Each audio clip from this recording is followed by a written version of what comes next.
warahmatullahi wabarakatuh. Perkenalkan, nama saya Maulida Laila Nurfadilah, NIM 1061959 dari Prodi S1 Kedokteran Gigi. Di sini saya akan menjelaskan tentang nematoda. Nematoda merupakan cacing yang berbentuk pipih, gilik, dan memanjang seperti benang. Nematoda ini tersebar banyak luas di alam, mulai dari padang pasir, laut, sampai daerah kutub yang dingin. Kali ini saya ingin menjelaskan tentang nematoda usus dan juga nematoda jaringan. Yang pertama adalah nematoda usus. Nematoda usus dibagi menjadi dua. Yang pertama yaitu soil transmitted helminth atau cacing yang memerlukan tanah untuk medium siklus hidupnya. Sedangkan yang kedua, non-soil transmitted helminth, dia tidak memerlukan tanah untuk siklus hidupnya. Nah, contoh dari soil transmitted helminth yang pertama adalah cacing Ascaris lumbricoides. Ascaris lumbricoides ini habitatnya tumbuh di dalam usus halus manusia. Pada fase cacing dewasa, dia merupakan nematoda usus terbesar dan berwarna putih kekuningan sampai merah muda. Infeksi cacing ini disebut Ascariasis atau infeksi Ascaris. Yang kedua ada cacing Trichuris trichiura. Cacing ini hidup terutama di kolon, cecum, dan juga appendix. Infeksi dari cacing ini sering disebut sebagai trichuriasis.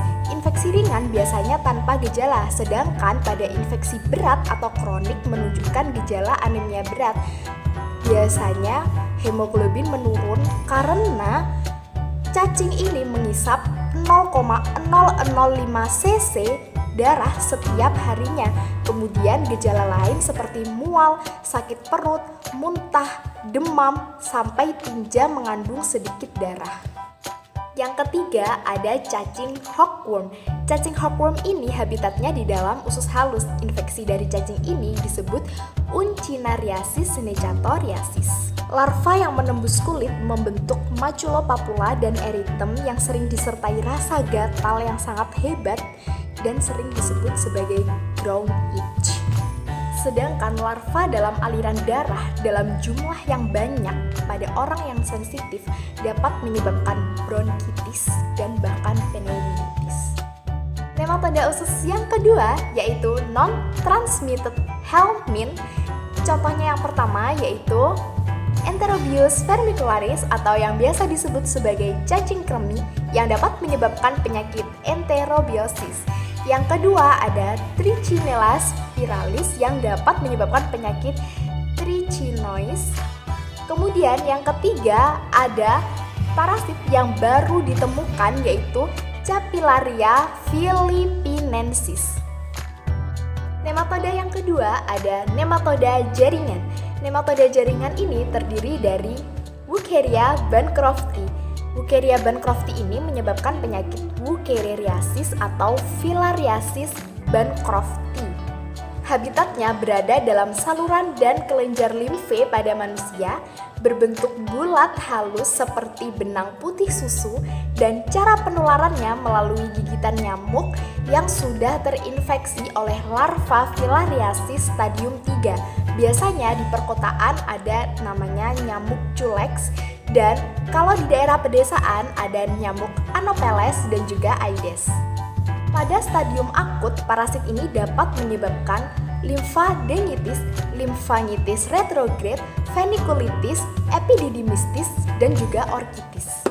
Sedangkan pada stadium kronis dapat menyebabkan hidrokel, limfedema, elephantiasis seluruh tungkai, lengan atas, dan juga alat kelamin, kadang-kadang induria.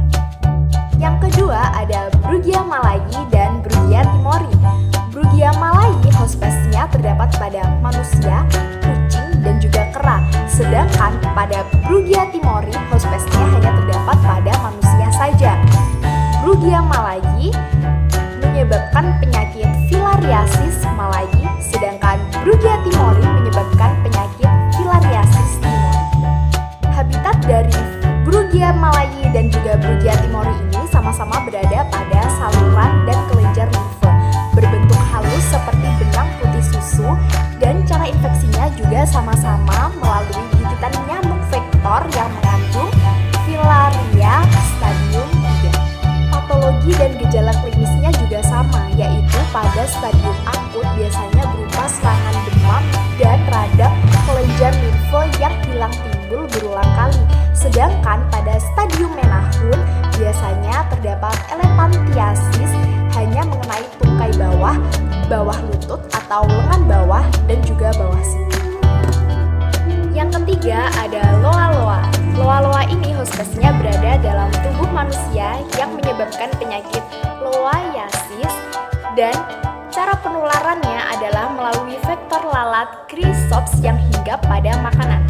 Cacing dewasa dalam sukutan dan mikrofilaria dalam jaringan darah tidak menimbulkan gejala, sedangkan cacing dewasa dapat ditemukan di seluruh tubuh dan dapat menyebabkan gangguan pada konjungtiva mata, dan bila masuk ke otak dapat menyebabkan encephalitis. Dan yang terakhir ada Onchocerca volvulus. Onchocerca volvulus ini hospesnya ada dalam tubuh manusia yang dapat menyebabkan penyakit onchocerciasis, kemudian ada blinding filariasis dan juga river blindness. Kemudian kelainan cacing dewasa disebut dengan onchocercoma dan ditularkan melalui vektor lalat simulium. Kelainan oleh mikrofilaria terutama mengenai mata dapat menyebabkan gangguan pada serat-serat optik dan juga retina, dan jika menahun dapat mengalami kebutaan dan juga dapat kehilangan elastisitas kulit. Setelah membahas tentang nematoda, kita akan beralih kepada cestoda. Cestoda pertama yang akan kita bahas yaitu adalah Taenia saginata. Taenia saginata ini hospes definitifnya berada di dalam tubuh manusia, sedangkan hospes antaranya berada di dalam tubuh sapi. Dan Taenia saginata ini habitatnya berada di dalam usus halus. Cara penularannya pun melalui makan makanan daging sapi yang mengandung larva dan tidak dimasak dengan baik. Yang kedua ada Taenia solium. Taenia solium ini hospes definitifnya berada di dalam tubuh manusia, sedangkan hospes antaranya berada di dalam tubuh babi. Taenia solium ini habitatnya juga berada di dalam usus halus, dan cara penginfeksiannya melalui makan daging babi yang mengandung larva dan tidak dimasak dengan baik. Yang ketiga ada Echinococcus granulosus. Echinococcus granulosus ini hospes definitifnya berada di anjing, sedangkan hospes antaranya berada di kambing, biri-biri, sapi, dan juga babi. Dan yang terakhir ada Diphyllobothrium latum. Hospes definitifnya yaitu berupa hewan karnivora, ada kucing dan juga anjing. Sedangkan hospes antaranya ada dua. Yang pertama yaitu golongan krustasea seperti Cyclops dan juga Diaptomus. Dan yang kedua hospes antaranya yaitu ikan air tawar seperti ikan salmon. Kemudian cara penularannya yaitu adalah makan ikan yang mengandung pleurocercoid yang tidak dimasak dengan baik. Setelah selesai membahas tentang cestoda, kita akan membahas tentang protozoa. Protozoa merupakan mikroorganisme mirip hewan yang merupakan golongan dari protista. Yang pertama yaitu protozoa mulut. Protozoa mulut ada Entamoeba gingivalis. Entamoeba gingivalis ini terletak di dalam biofilm saku gingiva di dekat pangkal gigi dan di dalam saku periodontal. Parasit ini ditemukan pada hampir semua gusi yang tidak sehat dan ditularkan secara langsung seperti contohnya berciuman. Protozoa yang kedua yaitu adalah protozoa usus. Protozoa usus contohnya yang pertama ada Entamoeba holistica. Entamoeba holistica ini hospes definitifnya berada di dalam tubuh manusia dan berhabitat di usus besar atau kolon.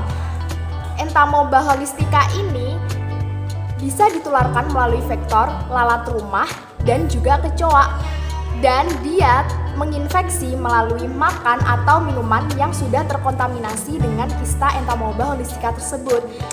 Penyakit ini dapat menyebabkan diare, kram perut, buang angin berlebihan, sangat lelah, sampai kalau parah bisa menyebabkan abses hati. Protozoa usus yang kedua ada Giardia lamblia.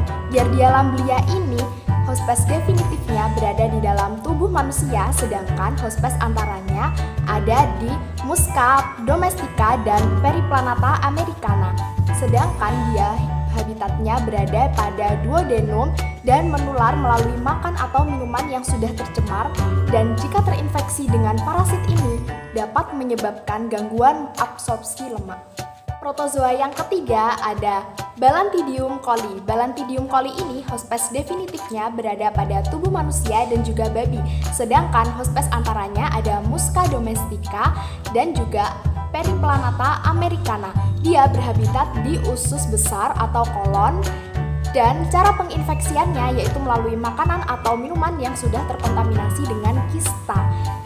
Jika terinfeksi ini akan menyebabkan diare yang disertai dengan darah. Protozoa yang ketiga ada Trichosomonas vaginalis. Trichosomonas vaginalis ini dapat menyerang manusia, baik pria maupun wanita, dan dia bersarang di alat kelamin, ditularkan melalui hubungan seksual atau hubungan secara langsung, dan dapat menyebabkan fluor albus, leukorea, dan juga keputihan. Yang terakhir, kita akan membahas tentang Plasmodium yang dapat menyebabkan penyakit malaria.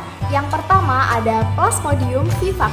Plasmodium vivax ini menyebabkan malaria Tettiana bendignam dan melalui gigitan Anopheles atau transfusi darah, atau bisa juga melalui ibu hamil yang terinfeksi dan menularkan kepada bayinya melalui plasenta.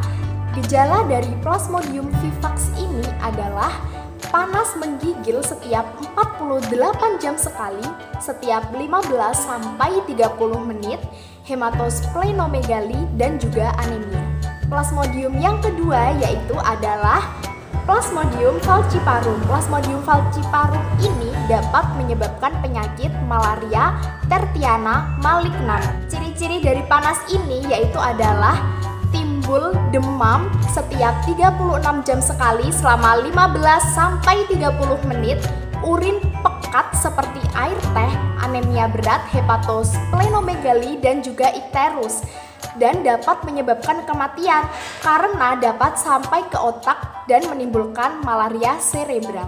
Dan yang ketiga ada Plasmodium malariae. Plasmodium malariae ini dapat menyebabkan penyakit malaria kuartana, dan gejalanya adalah demam setiap 72 jam sekali selama 30 menit, dan juga anemia dan hepatosplenomegali. Cara agar terhindar dari parasit usus adalah mencuci tangan dengan baik dan benar sebelum dan sesudah makan, sebelum dan sesudah memasak, serta setelah buang air kecil atau air besar.